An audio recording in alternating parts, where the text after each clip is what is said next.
Okay, awesome. Dheeraj, uh, let's start in five, four, three, two, one.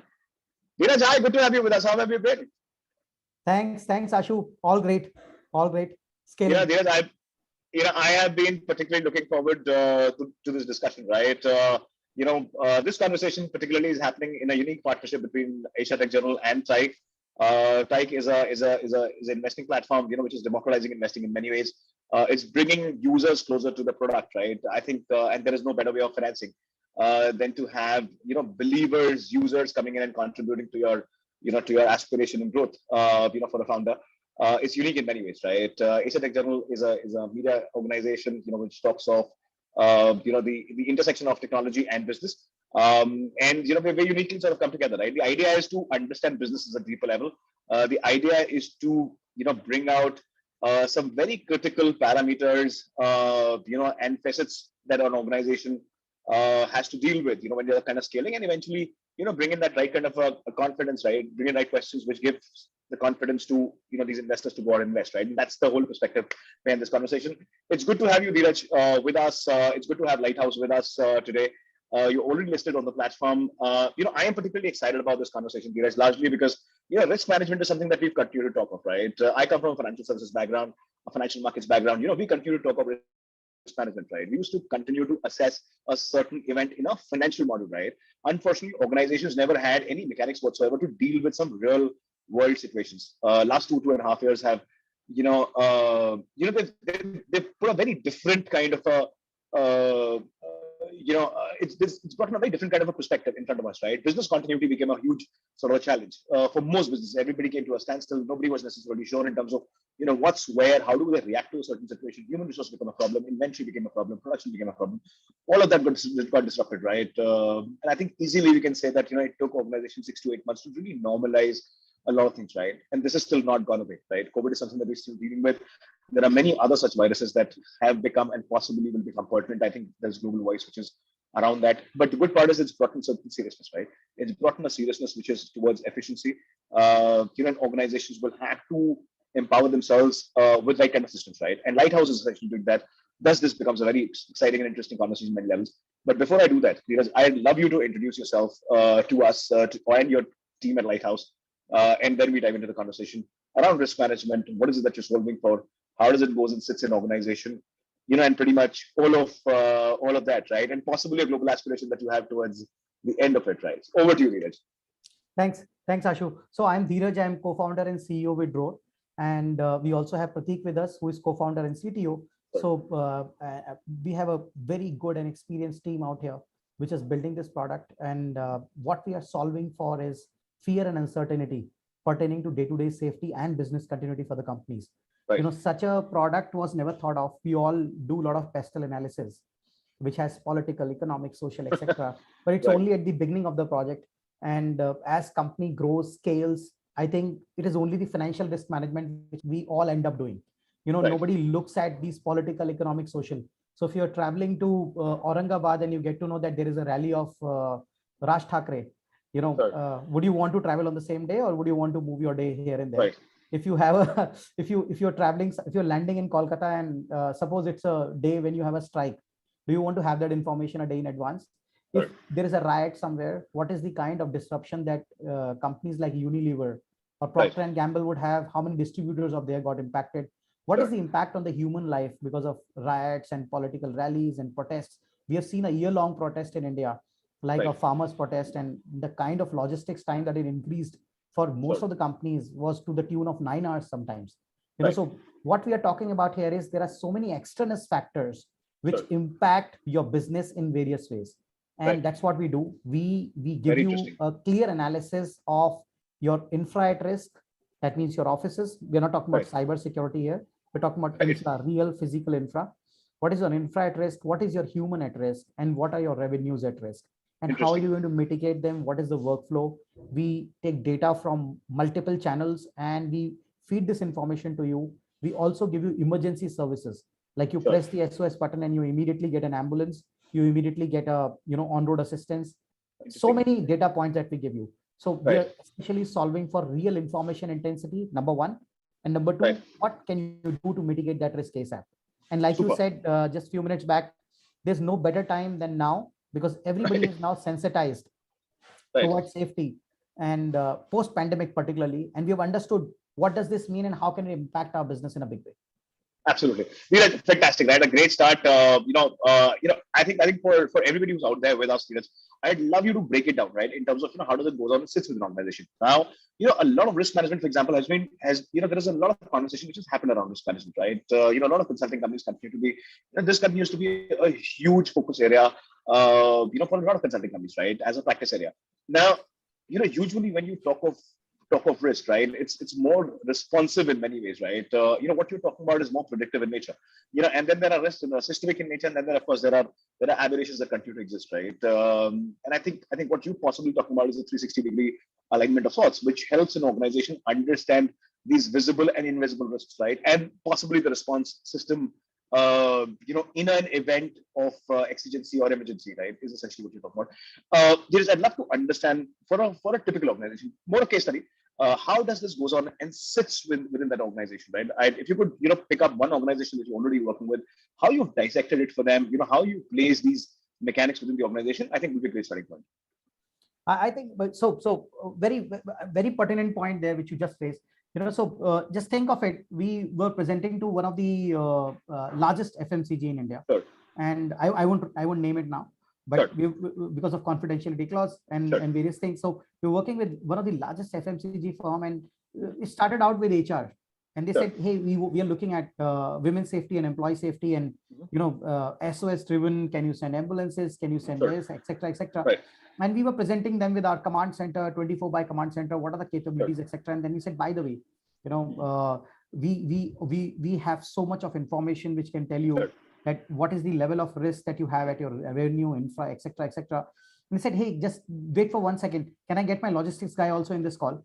Conversation Sure. started with the human resource person, and then the logistic guy jumps into the call, and Right. then the conversation unfolds, and this guy says, hey, I love this product. So many trucks of mine were crossing Kerala and there were flash floods, and we were wondering how to reroute them, and etc., etc. And Right. and then suddenly the other gentleman says, hey, I need to add my infra admin as well here. I think this is also relevant for an infra admin. And then infra Sure. admin comes into the call and he says, hey, this is really good, because I would like to know how many of my places are in a containment zone at any given point in Sure. time. How many Right. of my places are at a risk because of a riot when there is something of this sort happens, or maybe into a political rally. Sure. How many of my branches are shutting, etc., etc. And then comes and joins the security officer on the call. And finally, there were 10 people on the call from this FMCG firm, and they said, hey, there's a use case for me, there's a use case for me, I want this, etc. So I think this product has got use case across the section, Right. across every department that runs in every large organization and small organization. And so far, only large organizations were kind of using these kind of products because of the price point, sheer price point. The competition in Western world is charging you $1 million for such kind of product. We are coming out with a product which is good for a small company, a medium company, SME, or a MNC. I hope that answers pretty much. Interesting. It does, right? So it in fact brings in a very interesting point, right? And I'm going to come to that and on the size and scale of organization, right? That is adopting a solution in just a bit. Now, one thing that I want to understand more about the product, right? Is that largely two things, right? Now, a lot of these events that are happening here, right? Especially when you talk about flash floods, when you talk about containment zones, right? A lot of these are very dynamic conditions. That's number one, right? Number two is that availability of information which is around these events and such aberrations, right? Is very qualitative in nature. You don't necessarily have access to ground zero. You don't necessarily know the impact that it's caused, the havoc that it's caused, right? And the disruption that's going to happen. So is the model here that you built, right? Is this largely it gives you an understanding of what possibly could go wrong, or is this very absolute in nature, saying that this is the infrastructure or this is the human resource that stands at risk because of an event that has happened, right? And what kind of a lag is there, when you're putting it out, right? Is this, how quick is the response for, say, assuming I am a business owner, for me to react to a situation like this? Would love to understand that. So you've answered two questions to me. Number one, is it predictive in nature, or is it very, very factual in terms of what is happening? And you just informed this part. So and how are you synthesizing qualitative data into a quantitative form and an actionable insight? Correct. So, essentially just try to look at this. One, what we have built is a machine learning based system. It's an AI and machine learning based system. Right. So that means the model becomes more and more accurate as we proceed further. Sure. And as we proceed more and more further, it will become more predictive in nature as well. Sure. Because as model learns, as more and more events pour into this, as we spend time in the market, it will become more and more accurate by the day, because it's based on AI and ML. And that's where you build a market entry barrier for yourself. You're creating a product which will eventually become the product which will start predicting stuff for you, that hey, there is a possibility of a riot here, or there is a possibility of a flash flood here, or etc. etc. Now, coming to what we do right now, we provide you right information at the right time. And what is the lag between getting that information? It depends upon, we scrap through thousands of media portals, we scrap through thousands of internet places and the blogs, etc., where we try to fetch the safety information. And on the basis of that information, and on the basis of obviously multiple APIs, weather APIs, your meteorological department APIs, on the basis of which we are able to predict few things, we are able to say a few things directly and get a lot of data directly from there, right? And we tell you that this is what is happening, and this is causing so much % of risk to your infra, so much % of your revenue might get impacted, and obviously so many human resources are getting impacted. And then it depends upon how deep we have information about the organization. So for example, somebody sitting in Mumbai is probably from Andhra, and his parents are in Andhra, his extended family is in Andhra, and there is a cyclone in Andhra. Does it impact the organization directly? Answer is no. Does it impact the organization indirectly? Yes. All the people who are from Andhra and who are living on the coastal side of the region, there will be a cyclone, their extended family is getting impacted. Company needs to be worried about it, right? Because these people will not be able to focus on their work 100%. I'm giving some of the examples here to tell you that this is what we do. Now, one critical thing, Ashu, here is, today the media reports have a major lag that they don't have geointelligence. So what they do is they bombard you with a whole lot of information. They endlessly bombard you with information.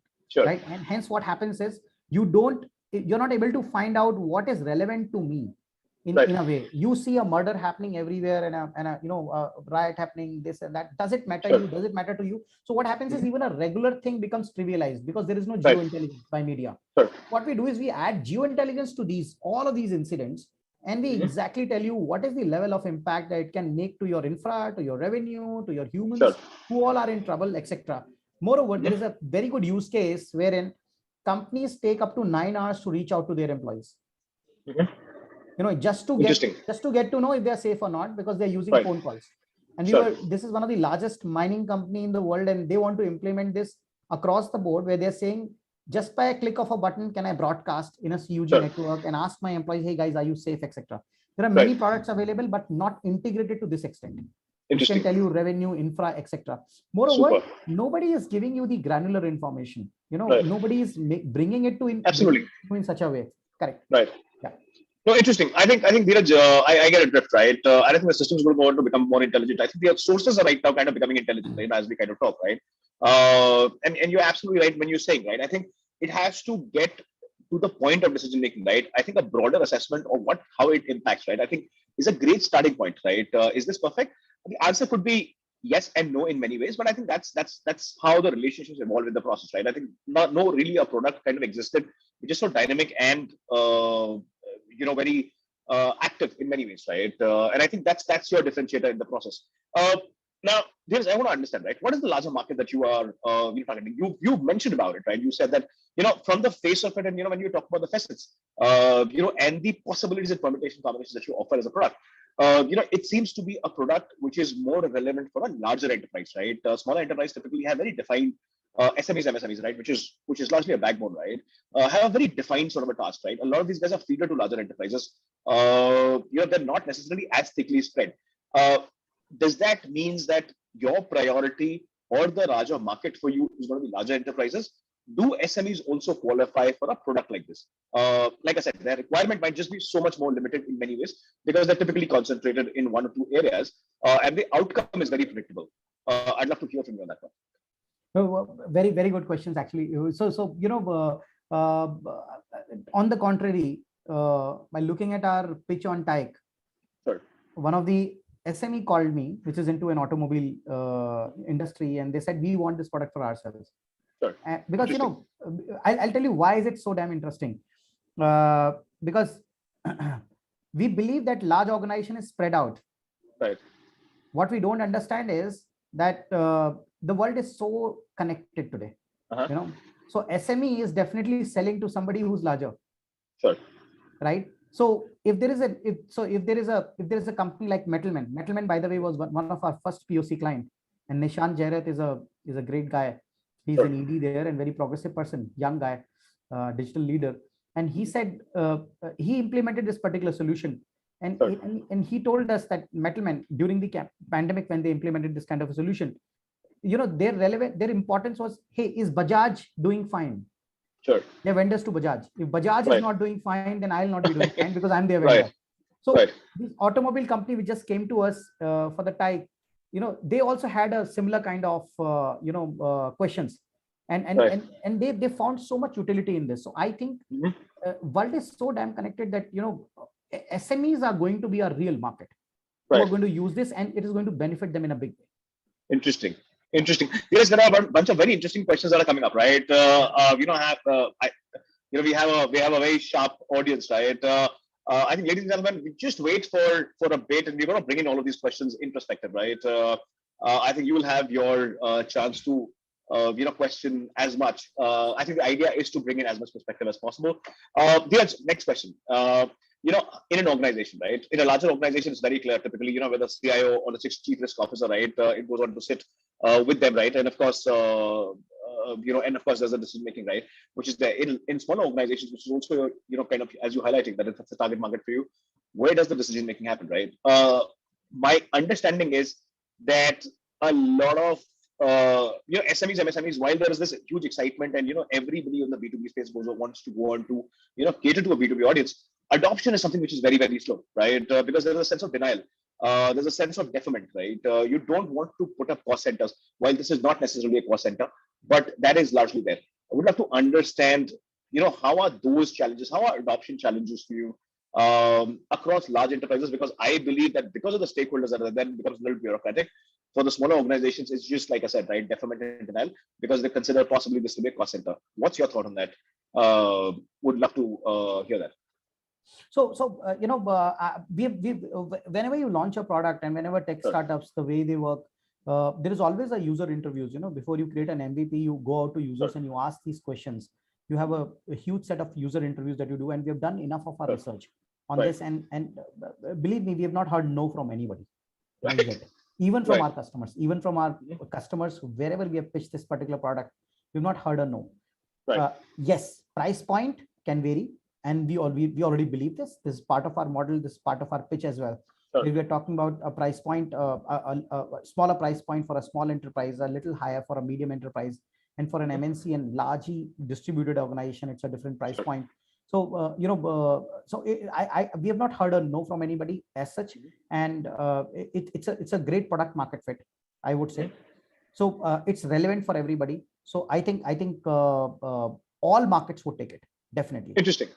But what's your anticipation, right? What kind of turnaround times are you looking at, right? Because like I said, this is a time-taking process, right? What are your thoughts on that? That's number one. Number two, I'd love you to break it down at a cost level, right?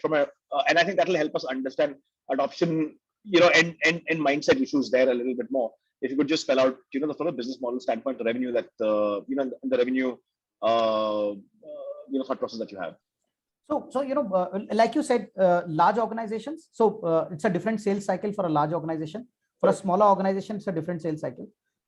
It's a plug and play solution where we sit and we take inputs from you and we feed those inputs into our solution, and we start focusing on locations which are of interest to you. It could be your suppliers, your vendors, your own locations, your distributors, etc., your employee locations and your offices. So it's pretty much a plug and play solution. We take inputs from you and we onboard you. And so in SMEs, it's straight away the CXOs. The apex of the organization is a decision body, particularly EDs, and everybody's so progressive these days.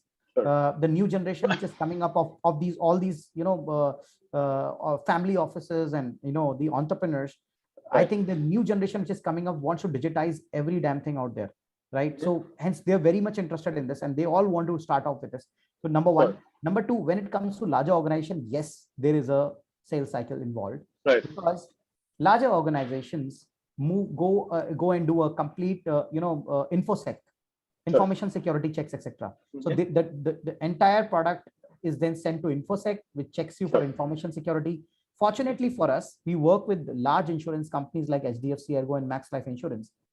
So these companies, and particularly insurance, banking and finance, BFSI companies, they do so much exhaustive testing of a system that it becomes that it is by default you are super secure, right? Because of IRDA norms and RBI norms, etc. So I think our system is super secure on that format, and we have that way we have crashed a lot of time from the infosec perspective as well. But yes, large companies do take time of around 1 to 1.5 months before they actually start onboarding and users start coming onto your platform. But smaller organizations, it's more of a plug and play. It should not take more than 15 daes to close any particular cycle. Super. Dheeraj, I'd love to very quickly understand, what are some of the activities that you're doing to onboard these customers, right? B2B sales cycles, like we have been, right? Have their own eccentricities, right? India being a large market, there are a lot of regional aspects that also sort of come in and into play, right? But what are some of the things that you're doing to ensure that you're a category leader in many ways, right? I mean, there is much very different kind of systems that kind of exist, right? Risk is measured in a very, very different way, right? You're kind of building a very dynamic sort of a system, right? Would love to understand what are some of the activities that you are undertaking, because land grab becomes very important. I think going out and sitting inside the system becomes just so much more important, right? What are some of the activities that you're doing on that front? Yeah, so see, our team is quite an experienced team. I have around 18 years of experience, almost 19 now. July it will be 19.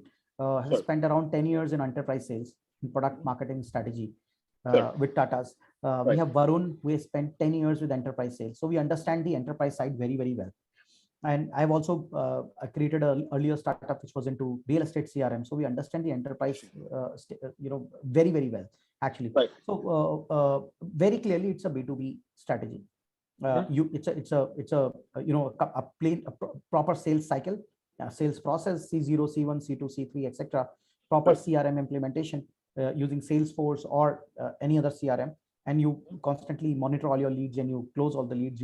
So if you look at the flow out there, there's a cold customer. You have to take him to a demo. Once the demo is done, then you take him to closing the financials.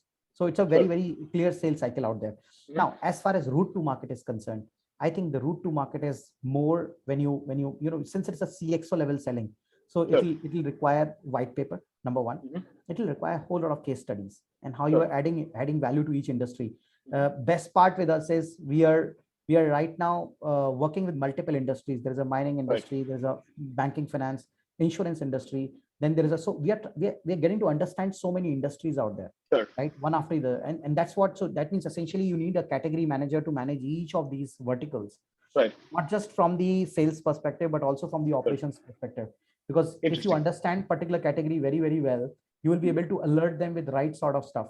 For example, the entire automobile industry says that, hey, if there is a fluctuation on steel price by more than 2%, that's a risk for me. Can you intimate me about that? And it's such a very industry specific stuff, right? So that's but in a market like India, right? I mean, which is so diverse, so complex, right? And my sense is, right, across this conversation is that you're India first in many ways, right? Now, what I want to understand is that which is the sector that you want to go after that could possibly be, because I think that super specialization of sorts becomes just so much more important, right? And I think even from an investor standpoint, it gives you a very definitive visibility, right? In terms of, how you're trying to sort of do that, right?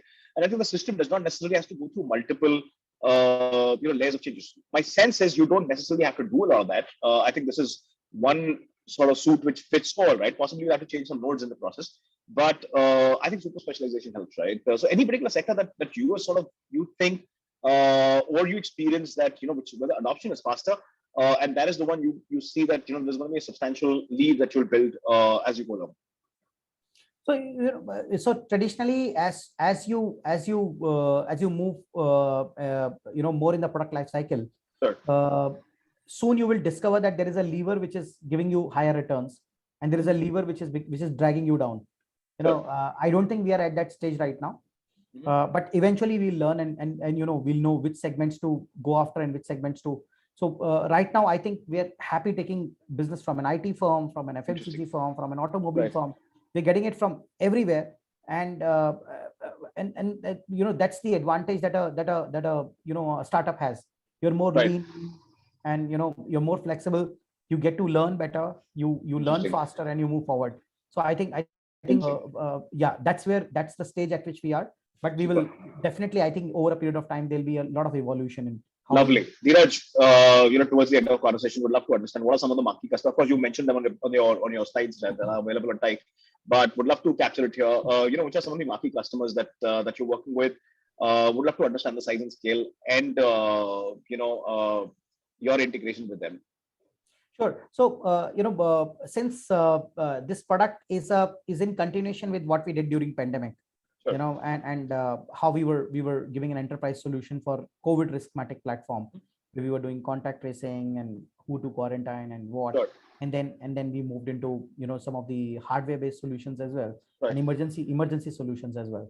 So this is in continuation with that. So whole lot of what we've seen is whole lot of customers who are using our COVID riskmatic are now wanting the complete riskmatic platform, which is post pandemic as well. And we are able to convert 100% of those customers. So we're working with some of the large companies like HDFC Ergo. I mentioned 10,000 employees today across 203 branches are using one of our product as part of Riskmatic.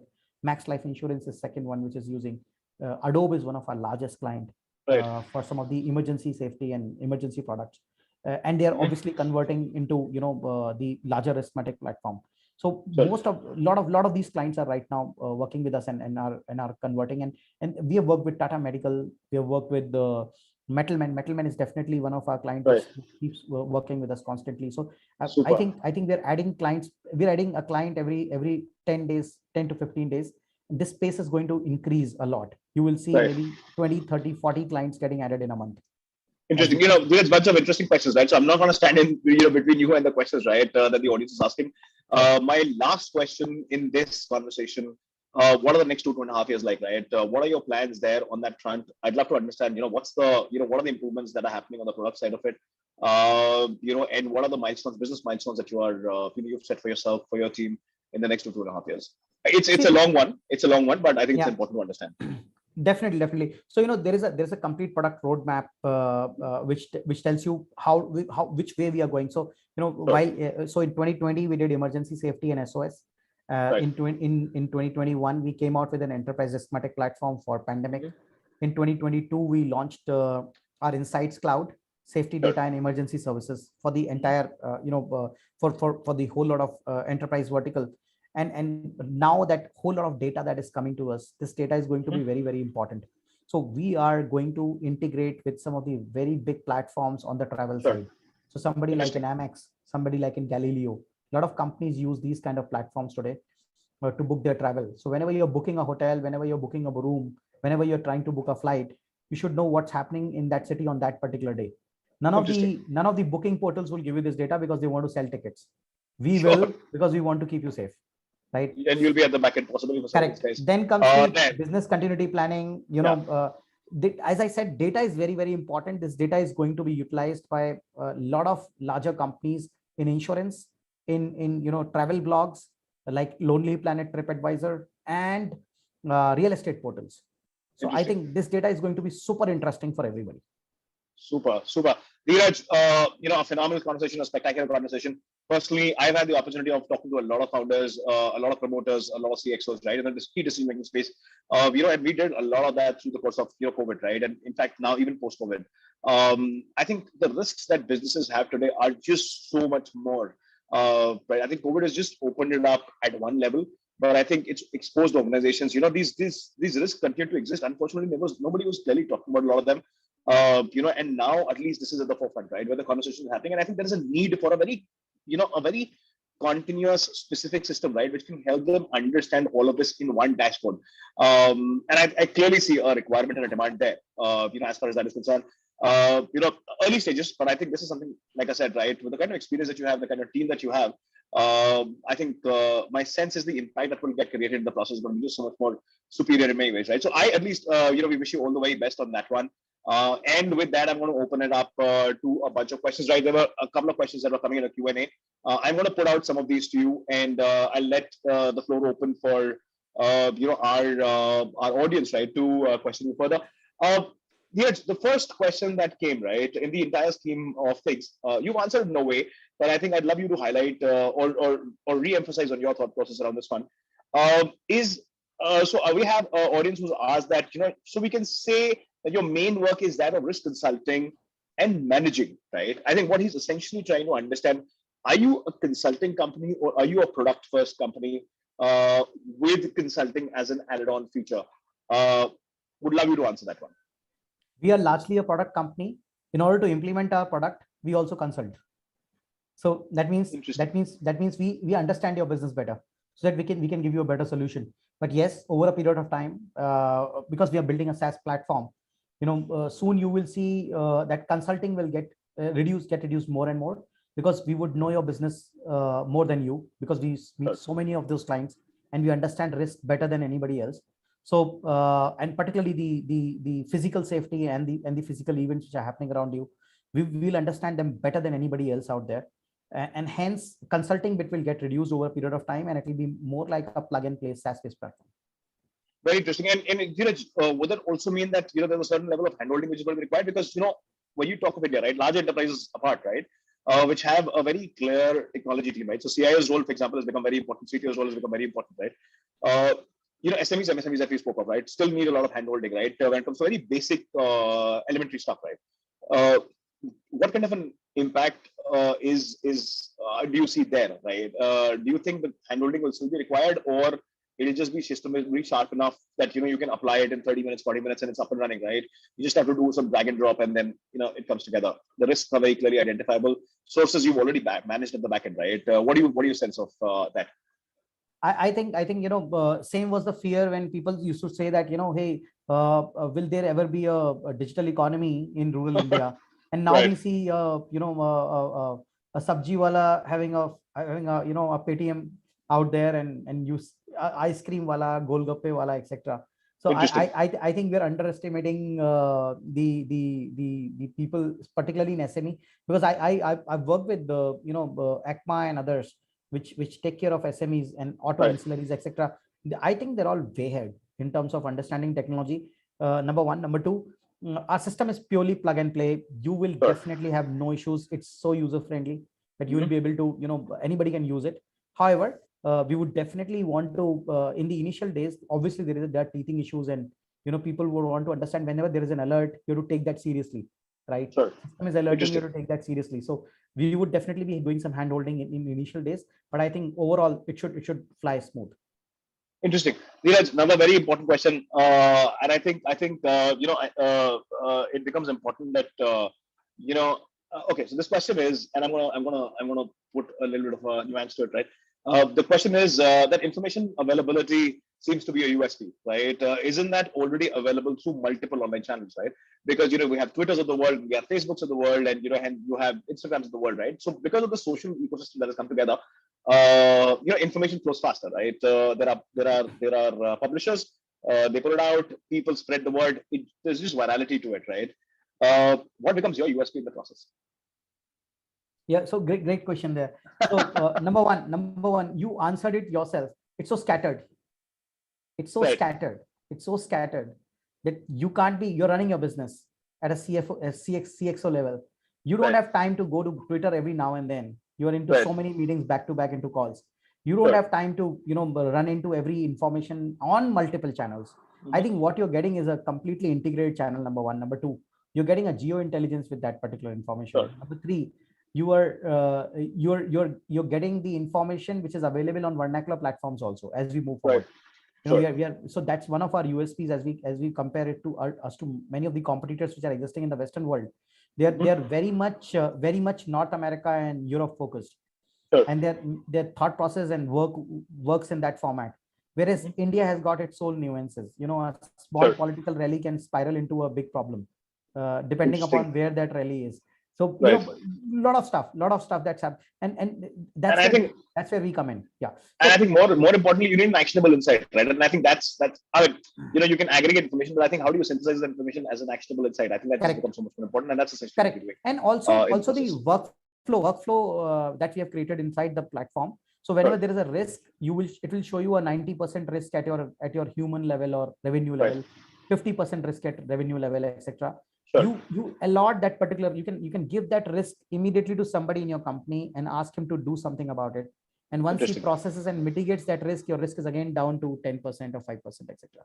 So you're seeing a Interesting. real gamified, actionable insight platform out there for you. Interesting. Dheeraj, I am continuing to believe in what you are doing, right? All the more as we interact, because these are challenges that are, as a business owner, I think you continue to face these challenges day in, day out, right? Moving on to the next question. Okay, so we have somebody who's asking, who's your major competition in this, right? Domestically and globally. I think it'll be lovely if you could highlight that. None in the developing nations, and that's why we always mention that we are targeting developing nations here. Sure. 152 countries by International Monetary Fund. They say 152 countries are developing nations. I'm talking about South Africa, Brazil, India, etc., etc. Bangladesh, Pakistan, everybody for that matter. 152 of them. Now, in the Western world, there is Anvil Group, there is Crisis 24.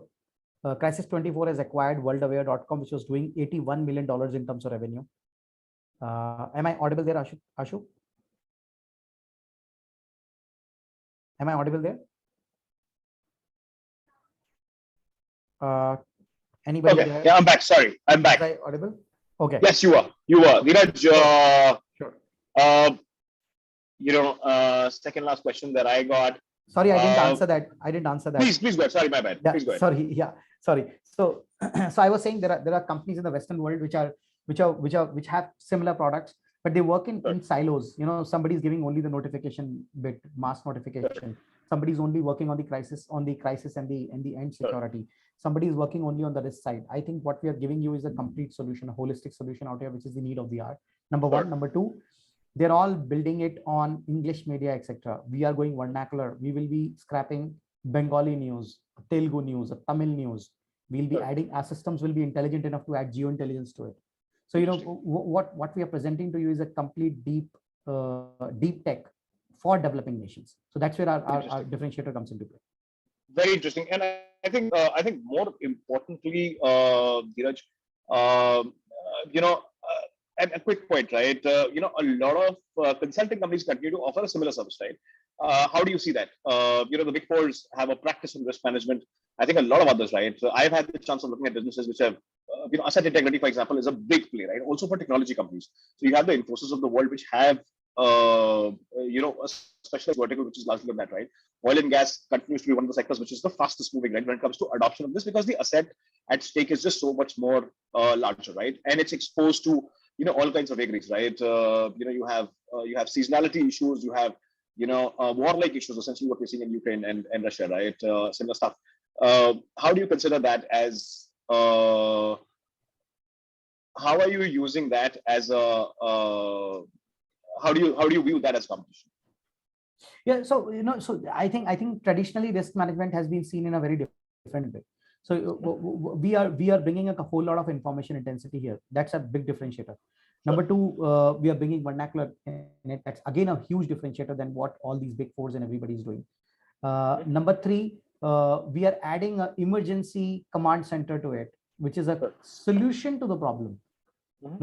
We're not telling you just that problem is there. We're also bringing a solution to it. We have run a 24/7 command center for these for most of our clients. Number three. Number four, we also have, and there's a mention of that by Akhil Bansal there. A lot of people are misusing the app to earn free money. Yes. So we also have a consumer app where we reward citizens and people to give us when they give us a safety data. And if it's a pertinent data, we take that particular information and so it's nobody in the world would do this. Your big fours are not going to create a consumer app where they're rewarding people and gamifying it to get the safety data, right? Interesting. So that also answers your point in terms of what is a big differentiator. There, everybody's depending just on internet. Today we get 95% of our data from the internet and 5% from our consumer app. we believe that consumer app is going to be very, very powerful sooner. And it is going to be the real market entry barrier for anybody else to enter this market, because you'll get so much data coming from the users directly. Just imagine one of the users shot a live video of a phone snatching, and that phone snatching will never get reported to police. Your Right. big force will never get to know of it. National Crime Record Bureau is not going to record it. But we know where is this happening, which lat long did it happen. Interesting. So we are going to build a whole lot of data coming from the user as well. Interesting. I think Dheeraj, I think it will only be fair. Some very interesting questions coming in, right? I think it will be only fair if we let people come in and ask those questions, right? Sri, if you could open it up for people to ask questions, that'll be nice. Yep, I think Kiran raised his hand. Let's let Kiran speak. I think we have a bunch of people who've been writing a lot of questions, right? Why don't we open it for them? Am I audible? This is Kiran. Yes, Kiran, you're audible. Please. Hi. Product, Dheeraj. That's an amazing product. I understand, from your earlier mention that the competitors quote exorbitant. Okay, to me, he is not. Your voice is really low. Could you please speak a little louder? Low, yeah. Get your microphone closer to your mouth.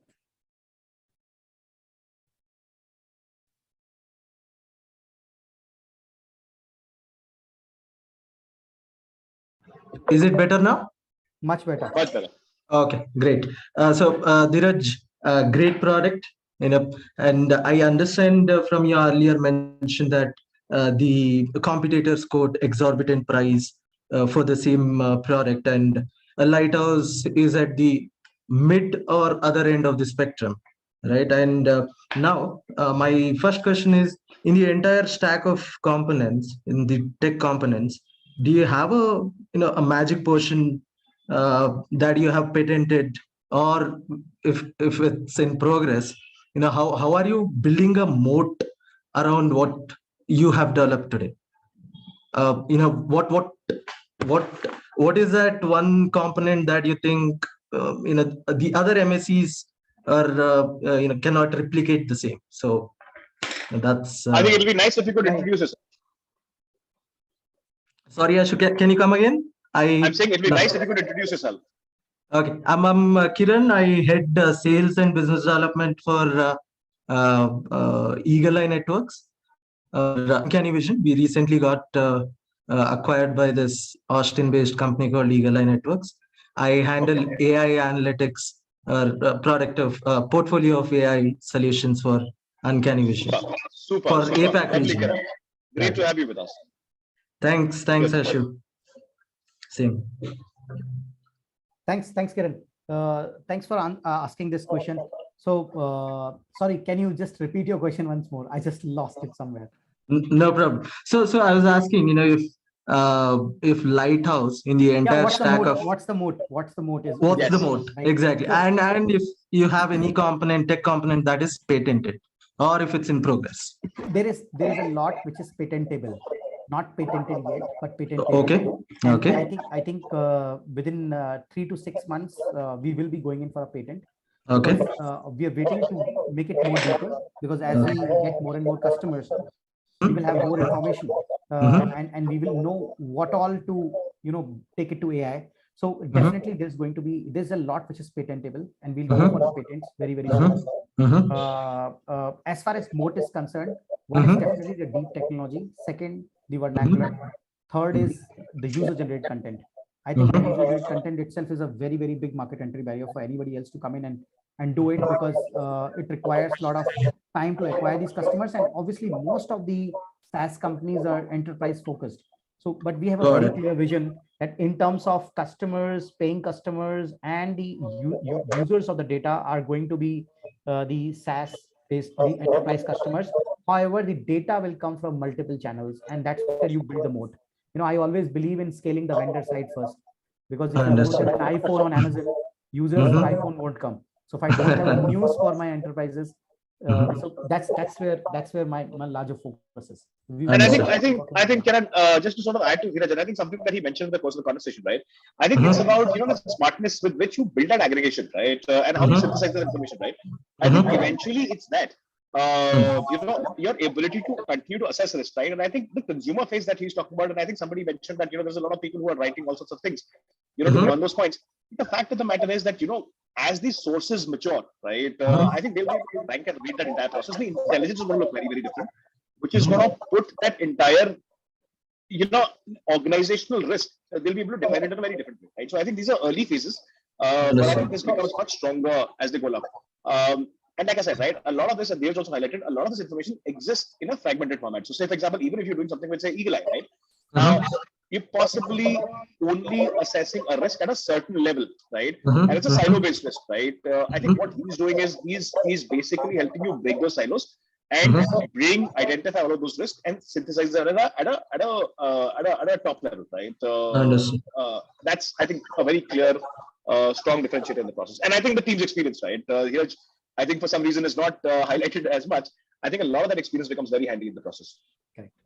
Understood. Yeah. Got it. Thank you. Thanks, Dheeraj. Thanks, Ashu. Thanks, Dheeraj. Awesome. Any other questions? Okay, till somebody comes up. I think there is a Yes. question. Hello. Sorry. Hello. Sorry. Yeah. Yeah. Can you hear me? Yeah. Yes. Yeah. Oh, yeah. Perfect. So, hi, Dheeraj. Awesome Hi. product. Like, I'm really interested in this product since the date has been listed.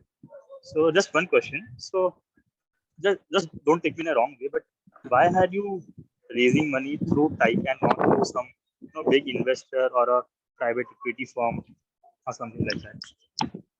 Right, Akhil, so very good question. So one, I'll tell you, Tyke has got a immense advantage in terms of, one, it's not an equity investment, it's a CSOP investment. Now CSOP brings customers. You won't believe, just by listing it on Tyke platform, I've got at least 3 to 4 customers which have come to us on their own, and they said, hey, we want this. And so what I'm trying to tell you is, it's so much of visibility which comes through, and especially when people are involved with their money, your mind goes where your money goes. This is a fact. Correct, yes. And that's why people donate because if they donate, their mind will go to God.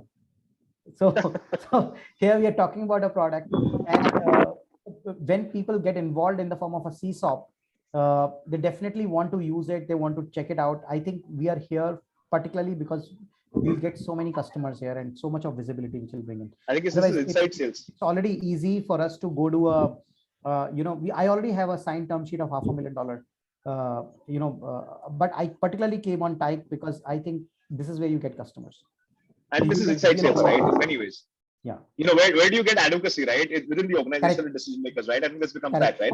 No, but I think also, just to answer your question, right? I think, I think CSOPs never existed, right? I think Tyke has been able to sort of bring that as an instrument, and I think as a promoter and a founder, if you can continue to preserve your equity and get to a substantially relevant point, right? By bringing in these influencers, right? And stakeholders, and you make them stakeholders in the process. I think that's just so powerful as a play, right? And I'm sure every single founder is going to want to appreciate this. I think there's a different, there's a very, very definitive and a very clear bond that you establish, right? I think that's essentially what you need. I mean, imagine 1,000 people going on and representing you across multiple forums. I think your job is sorted, right? I think your sales becomes easy. I think that's essentially what Dheeraj is also highlighting.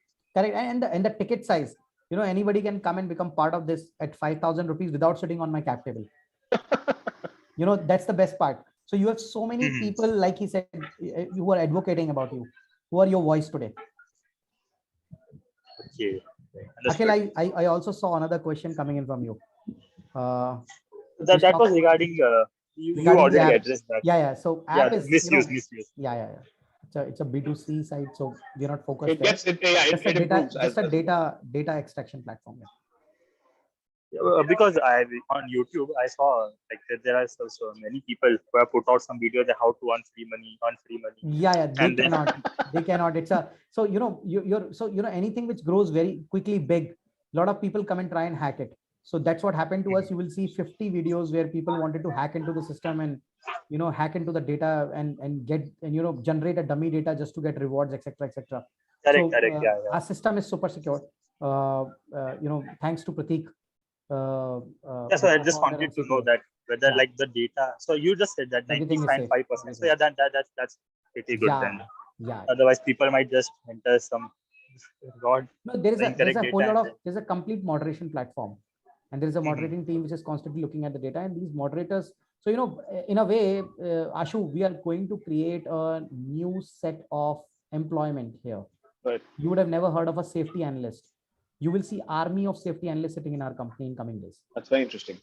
That's very interesting. And these guys will be from journalism background, who were ideally eyeing to become a journalist somewhere and be on this, etc. Now these guys will be sitting in a black command center where they're constantly looking at the data and trying to understand, hey, this is safety or this is not safety news. Super. Dheeraj, I'm sure there are a bunch of other people. A very interesting question came in, and I would love to sort of ask that to you. How do you measure utility of the product? Essentially, what the person here is asking is, how do you measure impact? So when you are to say go back to the organization, right, and go back to the management, saying that this is essentially what we've done, right? And I'm sure you will have to do a lot of that in the process. How do you measure the impact that you've created for the organization? Engagement, number one, how engaging your product is, because anything which people are not even opening your dashboard, or if they're not opening your mobile app, that means it's not usable. People will not love it. So that has been our primary focus, and that has also been a great learning that we've had over the last 3 years, and which was very, very pertinent. So before getting into this, we did our own market research, and we found out why all the government apps, 112, Durga Shakti, Himmat Plus, why are all they in graveyard? Right. And one thing very clear which came out was they're in graveyard because they're only focused around SOS. Right. Anybody who's only focused on SOS happens only once or twice in a lifetime. Right. It does not happen to you every day. So any product that you will create only for SOS is bound to fail, because there'll be zero traction. Right. That's why all these apps are in a graveyard. So our motto is very, very clear. We believe in engagement. We believe in increasing the information inside, because we know use cases which can add a lot of value to the enterprises without being in SOS immediately. Right?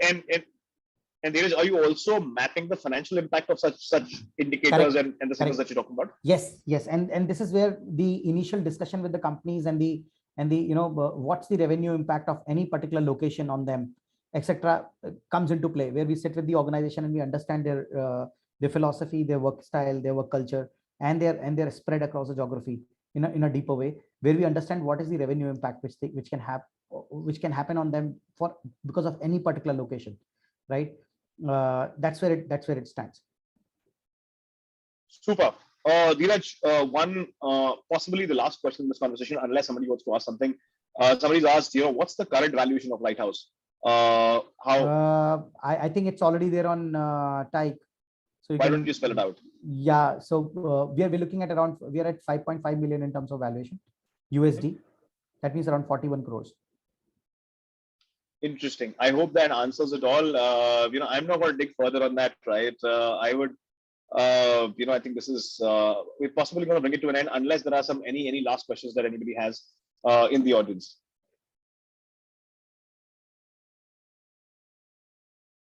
I think there's a question around how do you qualify the safety data? So as I said, there's a moderation platform, and using this moderation platform, we go about qualifying the safety data. Super. And then I think we are going to automate that. Yeah. We'll automate already answered that one. I think already answered that one. Nikunj has a question. Let's take. Sorry, Sri, you're saying something. Nikunj has a question. Let's take it. Hey, Nikunj, can speak now. Sorry, which one? Somebody has a question. Nikunj has a question. Nikunj has a question. Hi. Nikunj, hello. hi. Yeah, Dheeraj. Just one question. Like, how did you came up with the idea of developing such a kind of product? Yeah. So it's been a journey. And it's always you always keep discovering the product market fit. That's what founders usually keep doing. And once the product market fit is there, you understand the lever and you keep pushing that lever to grow more and more. So it's part of the journey. We've done so much stuff around safety that we understand every bit and piece of it. We launched our own app as a safety app originally, which was a predictive app. We came out with the safety indexes of the locations. We even put our guards on the road in Delhi NCR, where we said you press a SOS button and our Batman will come and save you. And then we also went about telling people that, hey, we know you guys are not in danger all the time, but do you have flat tires? We can change your tires even, because it's difficult to open nuts and bolts on your own. So our Batman will come and do it for you. So, it's been quite a roller coaster journey for us. And then came pandemic, obviously. Pandemic was like and Vinay, who's one of our investors from Inflection Point Ventures, Vinay, he's the CEO there, founder and CEO.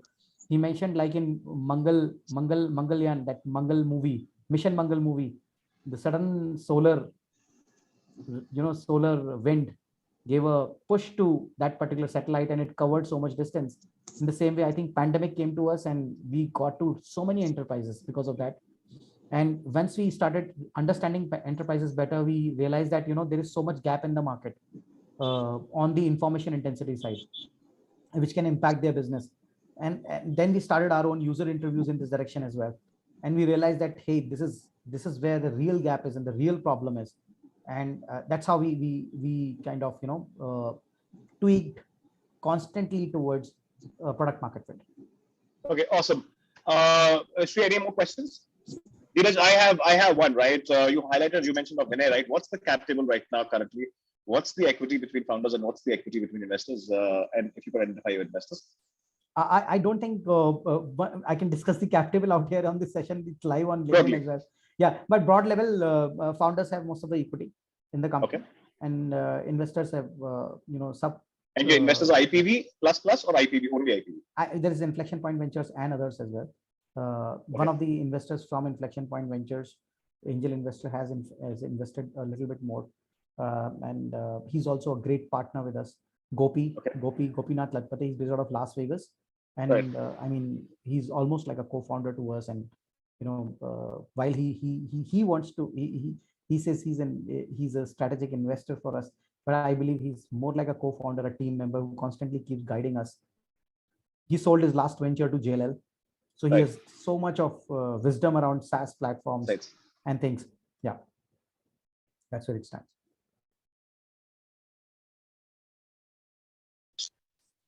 With that, we bring this one to a close. Thank you so much for doing that.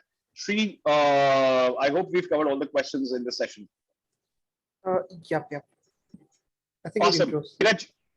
Dheeraj, thank you so much for doing that. It was a pleasure to host you here and to host all the the potential participants, right? Who've been so actively following you on Tyke. We wish you all the very best. There's some incredible work that you're doing. And my sense is, I think the world is going to become a safer and a better place, right? With technologies like the one you're building. We wish you all the very best and have a great fun. Thank you. Thanks, Ashu. Thanks. Such a pleasure meeting you and meeting everybody out here. Thanks everybody for your time. Thank you. Thanks. Thanks, Shri.